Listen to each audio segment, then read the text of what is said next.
You're listening to The Continuing Adventures of Billy Barbarian, written and read by J.R. Murdoch. For more information, please visit ofgnomesandDwarves.com or jrmurdoch.com.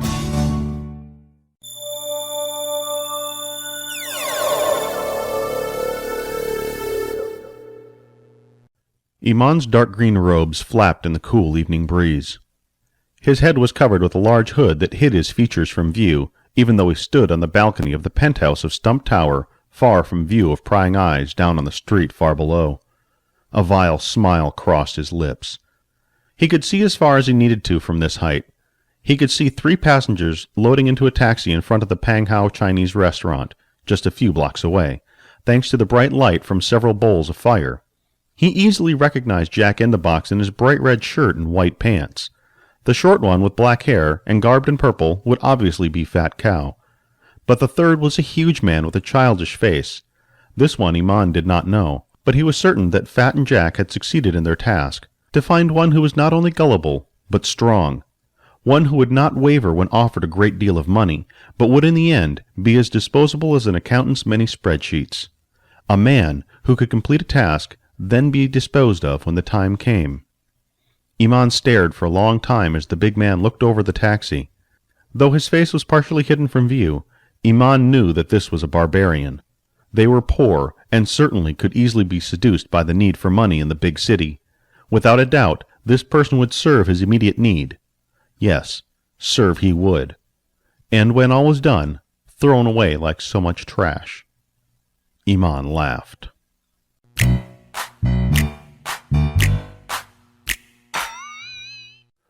The Volvelas flew quickly. Unlike their lazy walk through the town, Billy was being sped through the streets far faster than he ever thought possible. People and other carts were a blur to him as everything raced by. At first he felt just a little dizzy, then nauseous, then downright sick. From every neck-breaking turn to each lurching stop and start, the sickness in his stomach welled up. He could actually feel himself turning green. "Point him out window! This new outfit!" Billy, with not-so-gentle pushing from Jack, forced his head out the window. Suddenly he didn't feel he liked Chinese food anymore. He could feel it swimming around in his stomach, waiting to be released. "We here!" declared Phat as the taxi stopped suddenly and banged Billy's neck into the window frame. "Out! Get out!" "Hey!" the cabbie yelled as he saw Billy's head protruding from the window. "Get him out of my cab before he gets sick!"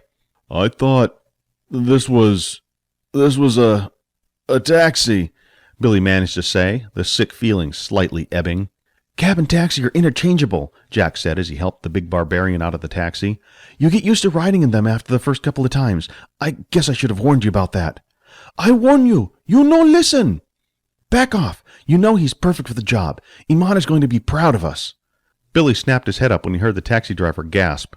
"Did you just say Iman?" the driver asked. "I tell you, keep quiet. Can you not even do that?" "No! You cannot keep big mouth shut." Phat handed some coins to the driver and waved him off. The driver, still looking wide-eyed at the trio, slowly turned in search of his next fare. The Volvelas' wings flapped and the cart was off. "Let's go." Jack followed Phat up the steps of the building. Billy looked up at the large marble staircase that rose to meet the tall, golden building that was Stump Tower. Water cascaded down the front of the building into a fountain that was larger than the Phat Cao restaurant itself. After hiding his initial shock, Billy walked over to the fountain and splashed some water on his face to clear his senses. He'd never felt so ill before. He didn't know if it was the food he'd eaten, the taxi ride, or both, but he was sure he didn't want either one for a long time. Once he felt himself again, he readjusted his pack and prepared to follow Jack Indabocks and Phat Cao into Stump Tower. "So, this is where the man is?" Billy asked. "His name not the man. He will tell you his name when we meet him. We go!"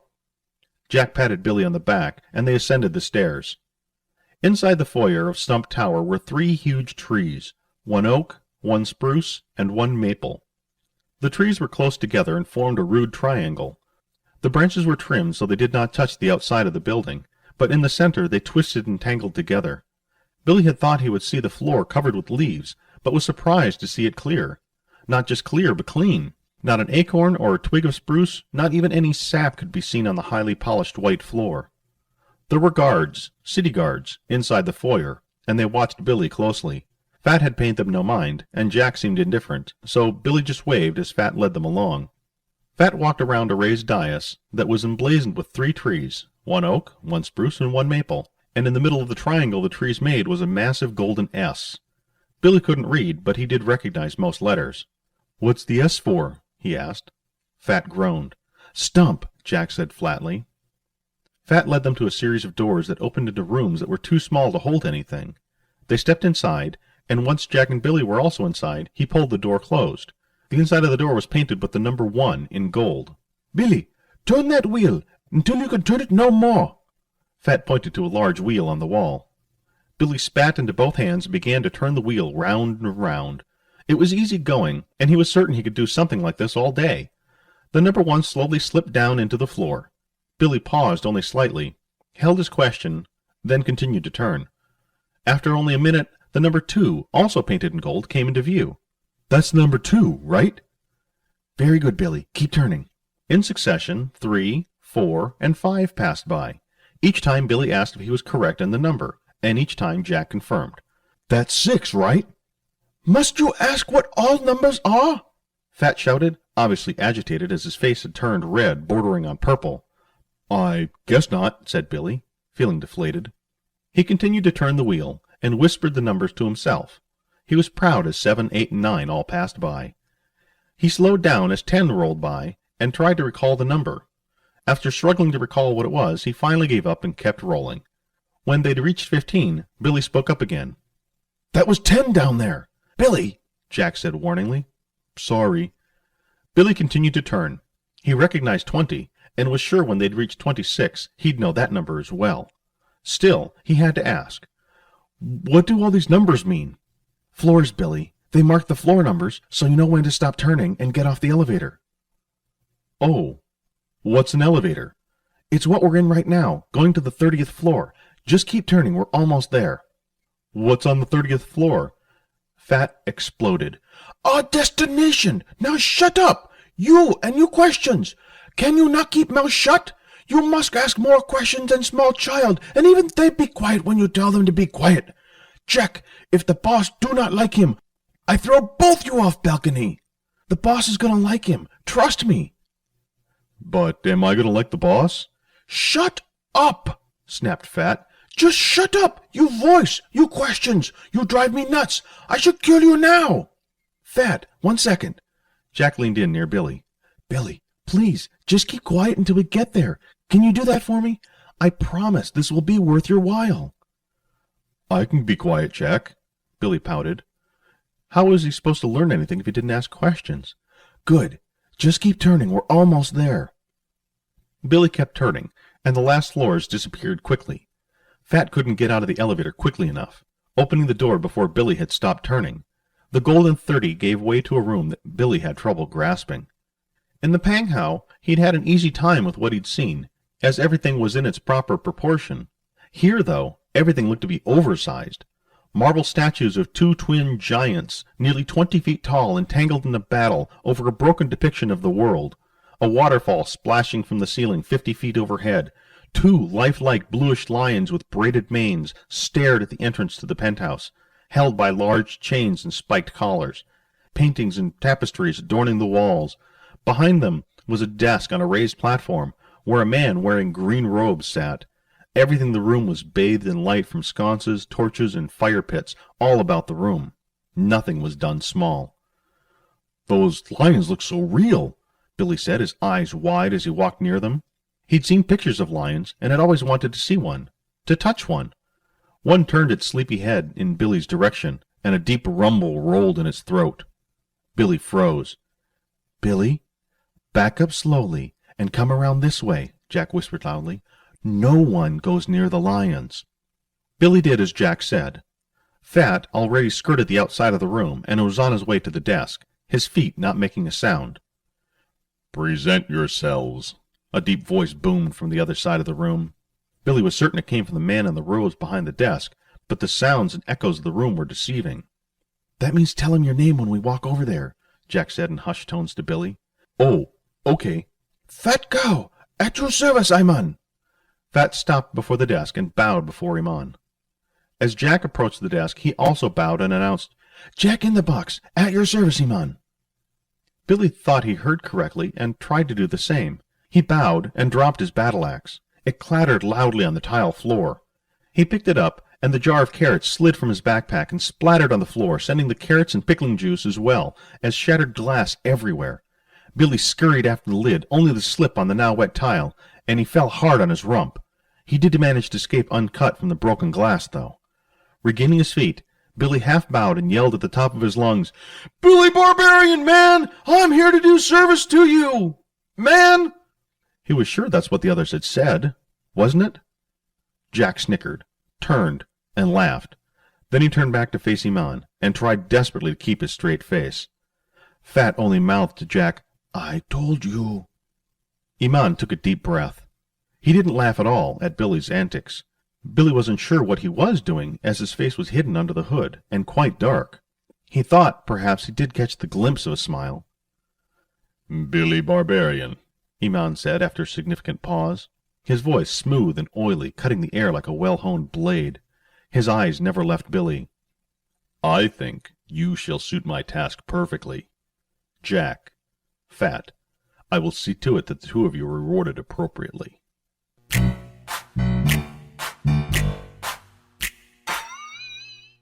Billy swallowed hard.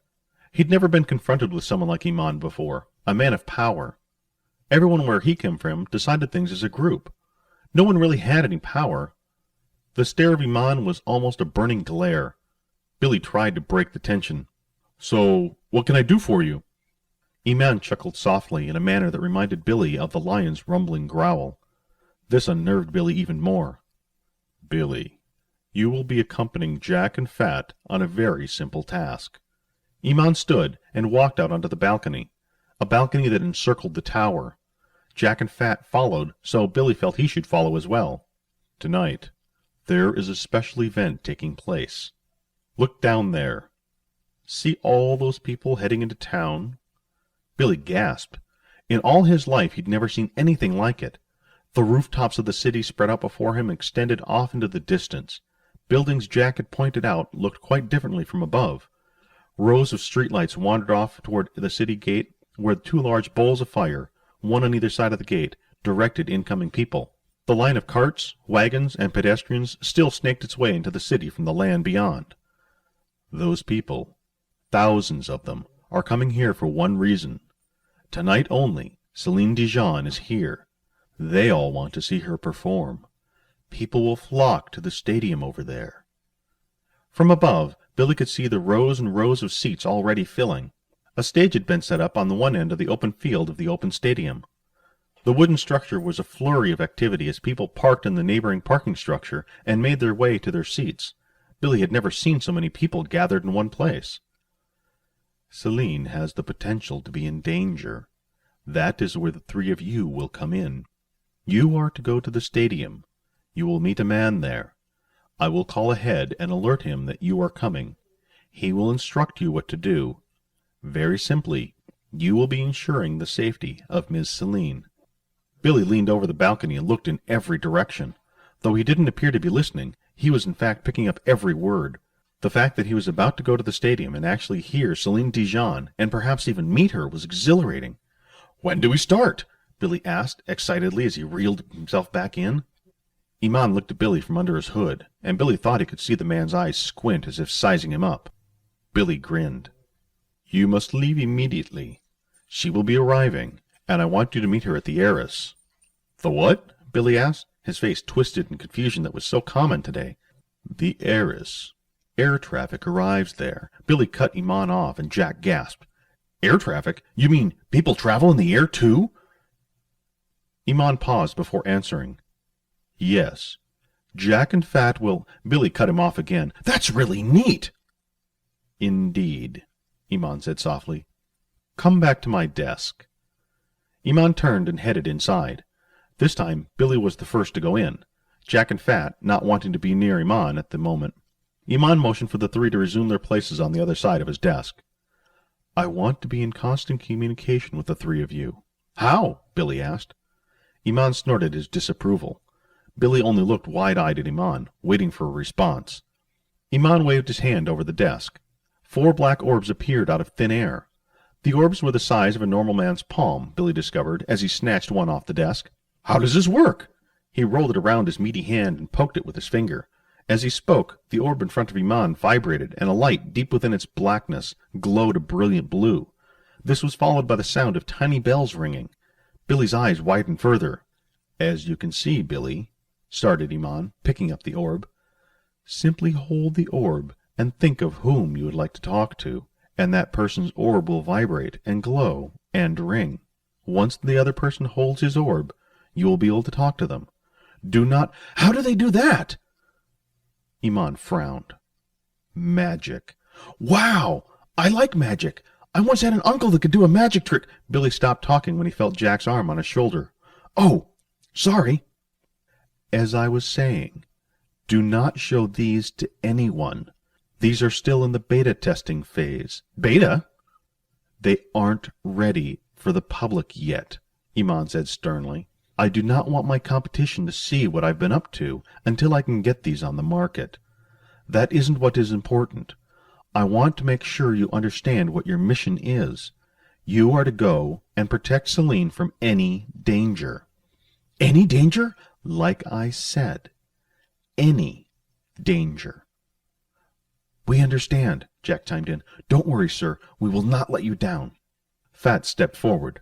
"Half now," was all he said. Once again, Iman waved his hand over his desk. 3 small pouches appeared, one in front of each of them. Again, Billy snapped his up and held it in his hand. "That is really neat. I'm sure you could teach my uncle a thing or two. I really should introduce you—" Again he stopped when he felt Jack's hand on his shoulder. "Here are the badges you'll need to remain inside." Iman flicked his hand. 3 cards appeared with the golden insignia on them. Billy recognized it as the 3 trees with the S in the middle. Stump's insignia.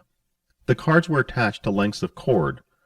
Place these around your neck, and make sure they remain visible to identify yourselves as concert security. Billy took his and hung it around his neck. He kept looking at the golden insignia, fascinated by it. The pouch, which jingled when he shook it, he placed in his pocket. Jack's and Phat's had disappeared. Billy didn't see where they had put theirs. He assumed it was money, but so far he hadn't really needed any. "Are there any questions?" Iman asked. Billy heard Phat and Jack both take a deep breath and hold it. Billy had to ask. "I know we just ate a little while ago, but I'm hungry. Where can we get something to eat?"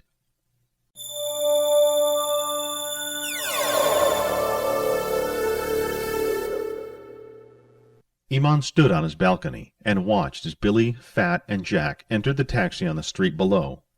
He smiled. Though Billy was indeed a trying person, he still felt this was the perfect man for the job. He was strong, young, and was very trusting, just the person he needed. The plan was now set into motion. He would wait here until he saw Celine Dijon's craft land at the Heiress. Then he would get changed and head to the concert himself.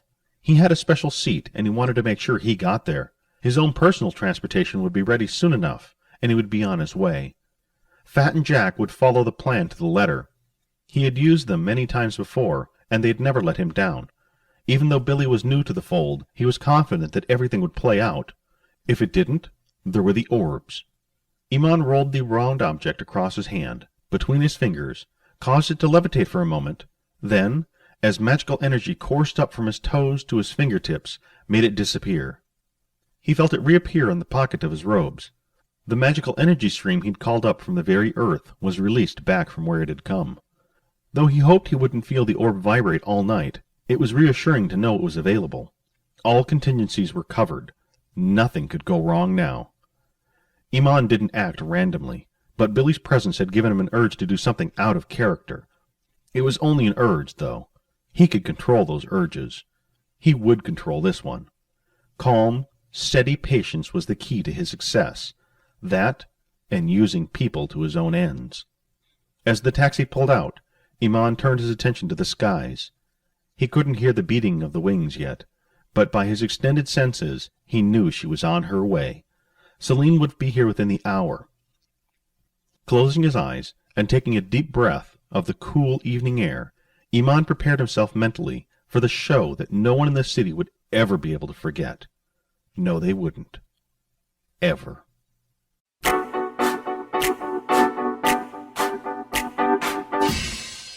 Thank you for taking the time to listen to The Continuing Adventures of Billy Barbarian. For more information on this book and its author, please visit ofgnomesandwarves.com or jrmurdoch.com. And again, thank you for listening.